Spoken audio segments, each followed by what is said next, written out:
Writing stories is hard, man. Who has the time to sit down and construct a cohesive and interesting narrative with believable characters all wrapped up in an entertaining package? I mean, shit, I can't even read. That's why nothing is more capable of putting my jaw on the floor than a good video game story.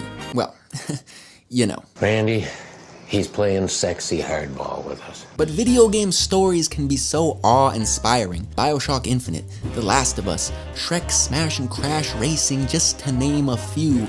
Stories that you finish, sit back in your chair and say, wow. But while there is an art to writing a good story, making sure you tell that story well, now that is the tricky thing, my man. And the first game to blow my brain balls all over the wall on that front, Half-Life. Released in 1998, Half-Life revolutionized shooters and showed the industry just what these games could be. In case you were unfamiliar with the timeline, it goes something like this. 1993, Doom said, "What up, kid? Let's shoot some demons." 94 to 97, bunch of other shit happened. 1998, Half-Life, yeah!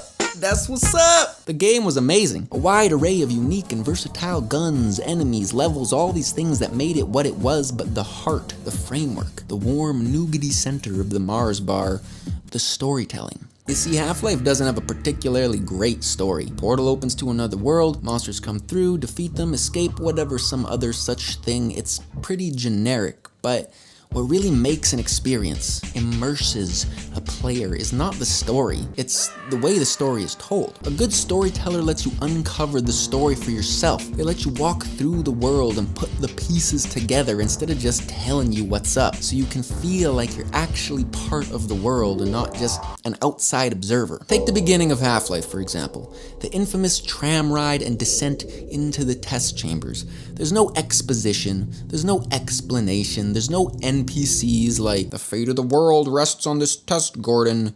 Don't fuck it up." It's through random dialogue and scenarios that you happen to come upon that you start to piece the story together for yourself. You start to build this immersive world around you. You start to realize without anyone having to tell you that this guy is not gonna have the best day at work. It's probably not a problem. Probably, but I'm showing a small discrepancy.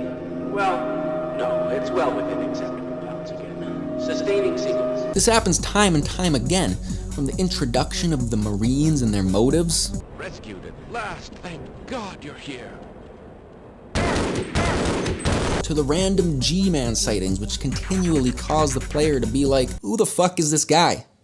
Like, seriously, what's his deal? At the end of the day, most good stories are archetypal. They're simple. They've been told by everybody since the beginning of time, but why do some renditions rise above the rest?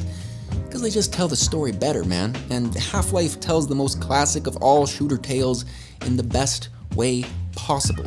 I killed 12 dumbass scientists and not one of them fought back. This sucks. So if you're ever playing a game and are feeling either immersed or not, take a look to see if the narrative is spoon-feeding you the story, or if it's letting you hold the spoon yourself. That's the art of storytelling. Thanks for watching.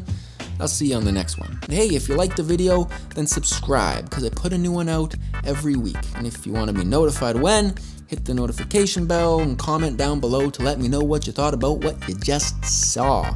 Thank you so much. Love ya. Bye-bye.